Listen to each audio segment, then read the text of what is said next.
Hi everyone, welcome to Sri daily blogs. ఈరోజు మనం తమలపాకు చెట్టు మన ఇంట్లో ఉంటే ఎన్ని ఉపయోగాలు ఉంటాయో మనం తెలుసుకుందాం. వీడియోని చివరి వరకు చూసి like and share and subscribe చేయండి. చాలామంది వీడియోస్ చూస్తున్నారు కానీ సబ్స్క్రైబ్ చేయట్లేదు.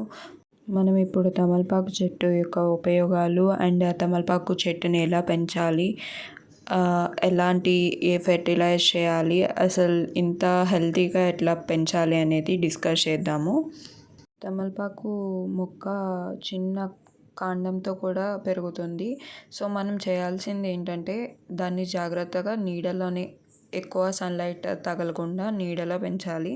అలా అని మరీ నీడలో కాకుండా మరీ ఎండలో కాకుండా కొంచెం సన్లైట్ వచ్చేలాగా చూసుకోవాలి.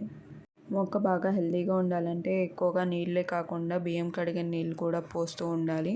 మొక్క ఎంత బలంగా ఉంటే అంత ఎక్కువగా పెరుగుతుంది. దాదాపు 10-15 మీటర్ల పైన పెరుగుతుంది. తమలపాకులను ఎక్కువగా పూజ కార్యక్రమాల్లో బాగా ఉపయోగిస్తారండి.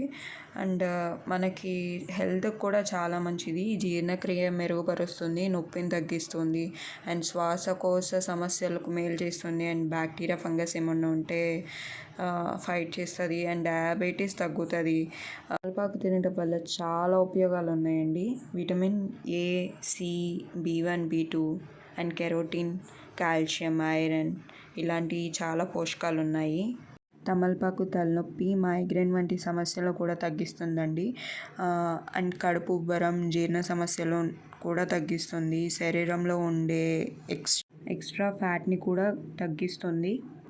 తమలపాకు నొప్పులకు కూడా బాగా పనిచేస్తుందండి. తమలపాకుని వేడి చేసి గాయాలు వాపులపై కట్టుగా కడితే వెంటనే పెయిన్ రిలీఫ్ అవుతుంది.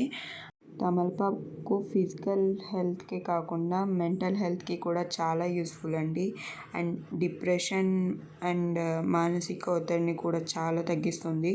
ప్రతిరోజు ఒక తమలపాకు తినడం వల్ల ఆరోగ్యానికి ఎంతో మేలు చేస్తుంది. సో అందరూ డైలీ మార్నింగ్ తేనెలో కలుపుకొని తినటం అలవాటు చేసుకోండి. అలవాటు ఉన్న వాళ్ళకి చాలా మంచిది. అలవాటు లేని వాళ్ళు కూడా అలవాటు చేసుకోవడానికి ప్రయత్నించండి. అండ్ ఈ వీడియో మీకు నచ్చితే లైక్ చేయండి, షేర్ చేయండి అండ్ సబ్స్క్రైబ్ చేయండి. మీకు ఈ వీడియో నచ్చితే కామెంట్ బాక్స్లో కామెంట్ చేయండి. And thanks for watching this video.